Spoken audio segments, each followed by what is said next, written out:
Bismillahirrahmanirrahim. Assalamualaikum dan salam sejahtera. Yang berusaha Tuan Pengetua Encik Jumari bin Hashim, rakan-rakan penolong kanan, ketua-ketua bidang, guru-guru dan murid-murid yang cikgu kasihi sekalian.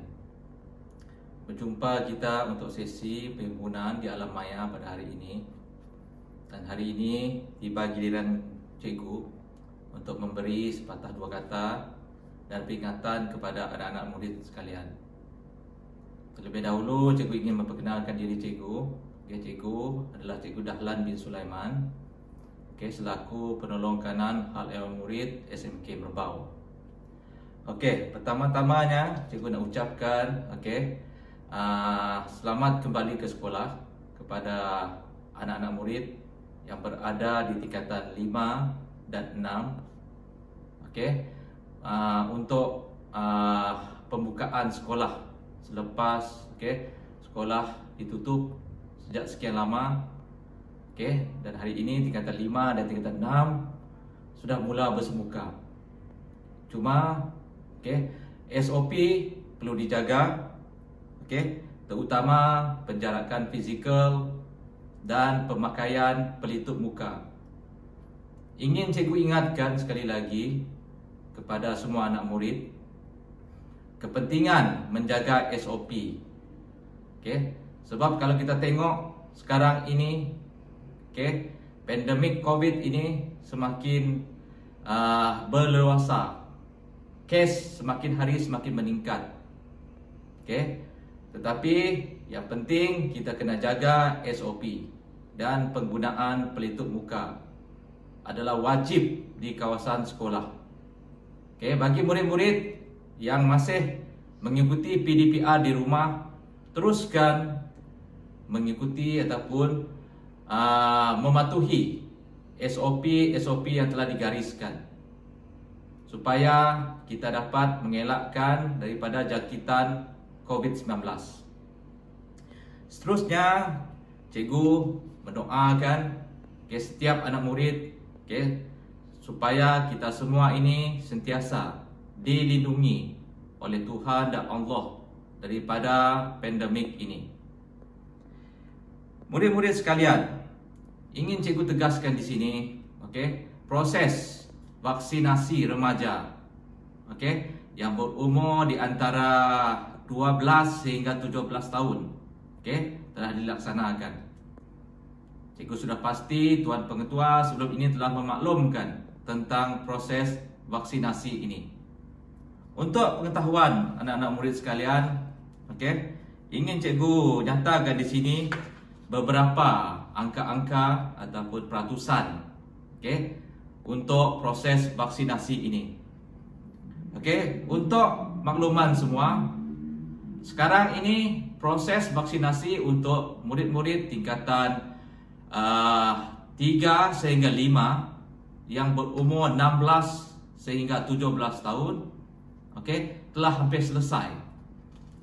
Di mana kalau kita tengok peratus murid tingkatan 3 murid tingkatan 4 yang sudah divaksin lengkap 2 dos vaksin adalah seramai 556 orang, 94.10%.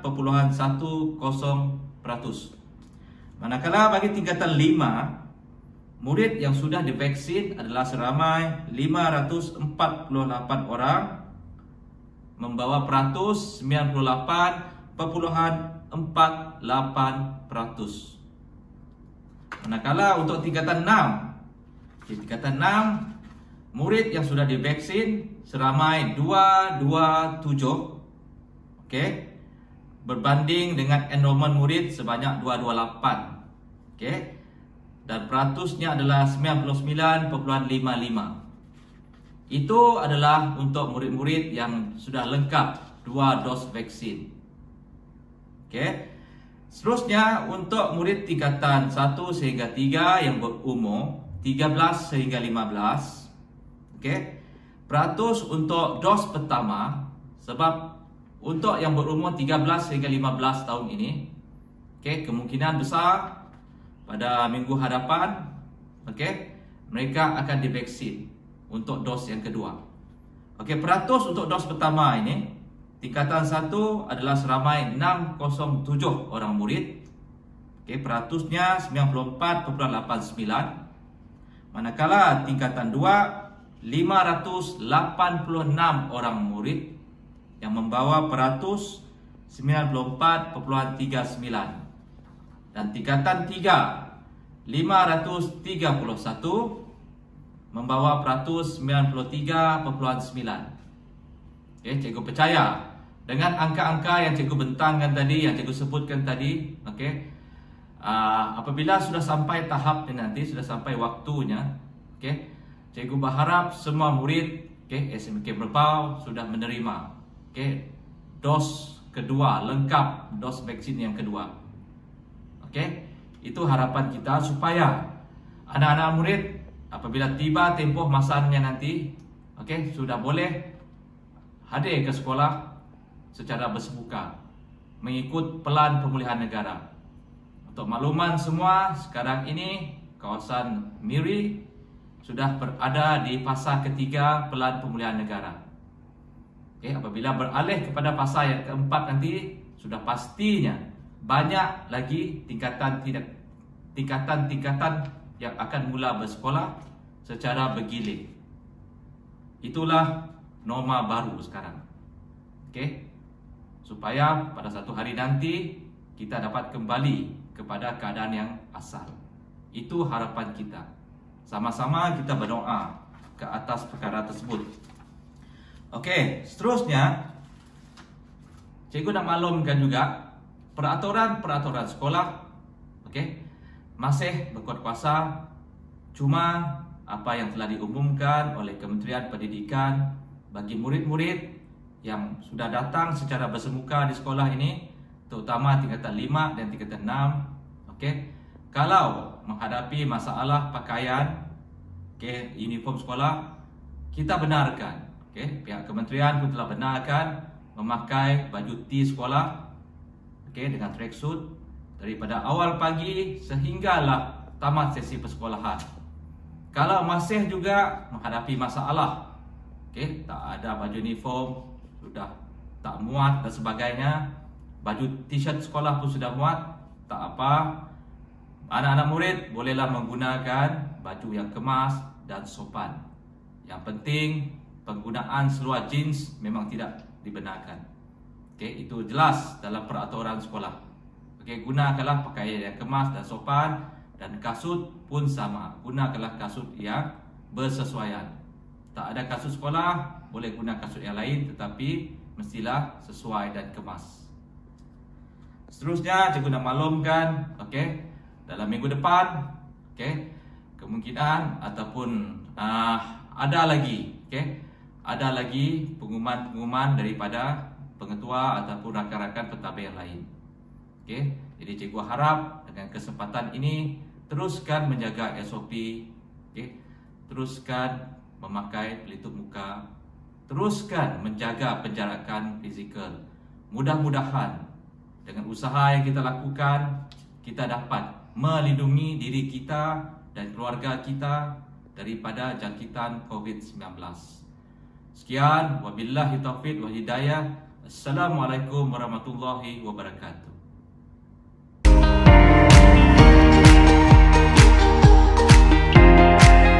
Hai pelajar-pelajar sekalian, apa khabar hari ini? Cikgu harap semuanya sihat-sihat belaka ya. Okey, hari ini saya, Cikgu Dari, Guru Bimbingan dan Kaunseling anda, akan berkongsi dengan anda bagaimana cara untuk kita menghargai ibu dan ayah kita. Okey, sesungguhnya sangat mudah untuk kita mengatakan kita sayang ibu dan ayah kita. Tetapi sekadar kata-kata tanpa perbuatan yang jelas, pastinya sukar untuk ibu dan ayah kita merasai kasih sayang kita. Sesungguhnya syurga itu di bawah telapak kaki ibu. Ya, betul. Tetapi bagaimana kita menghargai syurga kita itu? Dan juga bagaimana kita menghargai bapa kita yang bekerja keras sejak kecil sehingga kini dalam membesarkan kita. Okay, terdapat banyak cara untuk kita menghargai ibu dan ayah kita. Walau bagaimanapun bagi pelajar-pelajar sekalian yang masih bersekolah, sudah pastinya anda tidak boleh menghargai ibu bapa kita dengan membelanjakan RM1 sebab masih tidak bekerja lagi. Walau bagaimanapun, hari ini cikgu akan berkongsi cara yang mudah untuk kita menghargai ibu bapa kita. Okay. 7 cara menghargai ibu bapa kita. Itu yang kita akan bincangkan pada hari ini. Okey. Pertama, lemah lembut ketika berbicara.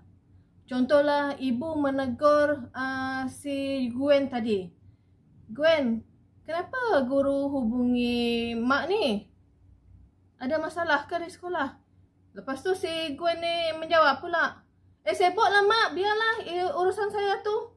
So itu bukanlah lemah lembut ketika berbicara, tetapi bercakap dengan kasar dan tanpa mengambil kira perasaan ibu. Okay. Yang kedua, kena sentiasa gembirakan hati ibu bapa. Okey, tak perlu berbelanja besar pun untuk gembirakan hati mereka. Contohlah, bila anda bangun pagi, anda kemaskan tempat tidur anda menyapu, membersihkan rumah, okay?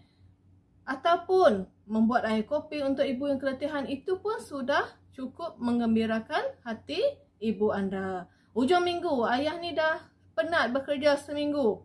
Okay? Mungkin anda nak tolong cuci kereta atau cuci motosikal ayah kan, tak salah. Itu pun kalau bagi anda itu perkara yang kecil, tetapi bagi ibu bapa anda itu perkara yang besar. Okay?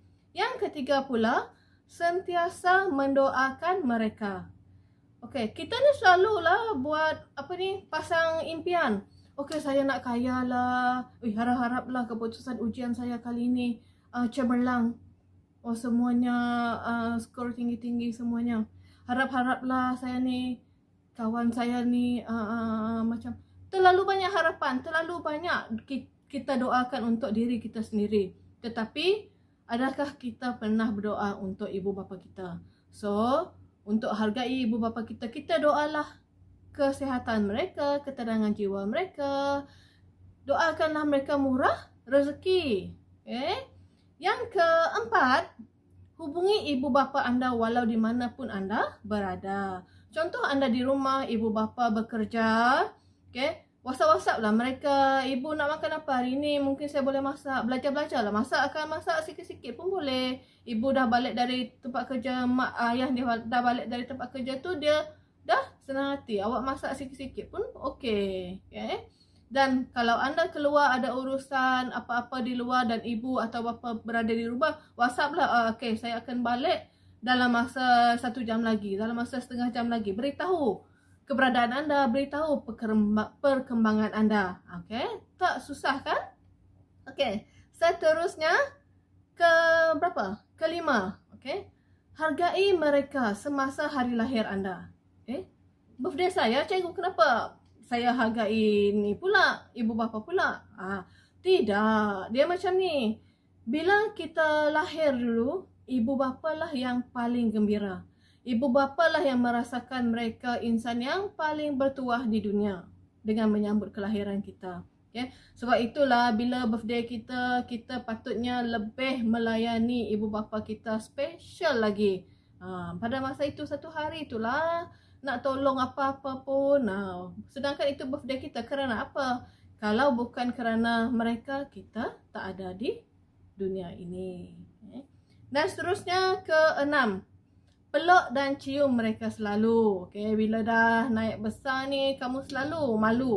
Rasa malu untuk memeluk ibu, memeluk ayah. Okay, cium pipi mak dengan ayah ni, terutamanya bila depan kawan-kawan. Jangan malu. Jadikan itu satu rutin. Kerana apabila kamu memeluk ibu, ibu kamu mencium kamu ni, orang kata tu ibu memaafkan segala kesalahan-kesalahan kita tanpa kita sedar. Maksudnya, ia menggugurkan dosa-dosa kita lah. Takkah kita juga yang dapat untungnya kan? Okay. Yang ketujuh pula, bawa mereka menziarahi keluarga terdekat atau kawan-kawan lama ibu bapa anda. Macam mana cikgu? Bukannya boleh ke rumah ni, ke rumah orang sekarang ni, SOP kan? Okay. Kita ada teknologi. Kita boleh hubungi rakan-rakan mak bapa kita tadi dengan handphone, WhatsApp, okay? Ada ibu bapa dia tak pandai guna Facebook, mungkin rakan-rakan lama dia, saudara mara kita yang lama kita tak jumpa tu, mereka ada Facebook, Instagram, berbagai cara sekarang. Okay? Kita hubungilah rakan-rakan mak dan bapa ni tadi secara surprise lah. So mereka akan rasa memang sangat menghargai tindakan kita itu. Sambil mereka rasa dah letih sehari-harian bekerja, adalah terubat rindu kan dengan rakan-rakan lama, dengan saudara mara. nenek dan datuk di kampung, itu pun kita boleh tolong mereka untuk hubungi. Sebab kadang-kadang mereka terlalu sibuk sampai terlupa nak bersosialisasi dengan saudara mara, dengan kawan-kawan mereka, dengan nenek dan datuk kita juga. Okey, tak susah kan? 7 cara tadi. Cikgu ulang sekali lagi boleh? Okey, yang pertama, lemah lembut semasa berbicara. Yang kedua, sentiasa gembirakan hati ibu bapa. Yang ketiga, sentiasa mendoakan mereka. Yang keempat, hubungi ibu bapa anda walau di mana pun anda berada. Kelima, hargai mereka semasa hari lahir kita. Yang keenam, peluk dan cium mereka selalu. Yang ketujuhnya, bawa mereka mengunjungi saudara mara, hubungilah kawan-kawan, keluarga terdekat, nenek, datuk. Okey, tak susah 7 cara itu kan. Okey, so tindakan anda selepas ini, okey, yang paling mudahnya mak bapak pulang kerja ke nanti, peluklah mak bapak, okey, buat seketika. Walaupun tiba-tiba mak kamu heran, kenapa dah anak aku ni ada apa-apa dia nak minta ke ni? Tak payah fikir macam tu. Selepas itu dia akan jadi rutin dan anda akan terbiasa. Okay. Sesungguhnya kan kita ini hanya hebat kerana doa ibu bapa. Tanpa doa mereka kita sebenarnya tiada apa-apa. So selagi ibu bapa kita ada, selagi mereka bersama dengan kita, hargailah mereka. Bagi pelajar-pelajar yang telah kehilangan ibu bapa, anggaplah penjaga anda sekarang ini sebagai ibu bapa anda. Memang ibu bapa tiada galang gantinya. Tetapi sesiapa pun yang menjaga anda, cikgu percaya mereka mencurahkan kasih sayang yang sepenuhnya kepada pelajar-pelajar sekalian. Okay, untuk minggu ini, itu saja daripada cikgu. Kita berjumpa lagi di Pimpinan Maya yang akan datang. Terima kasih. Bye.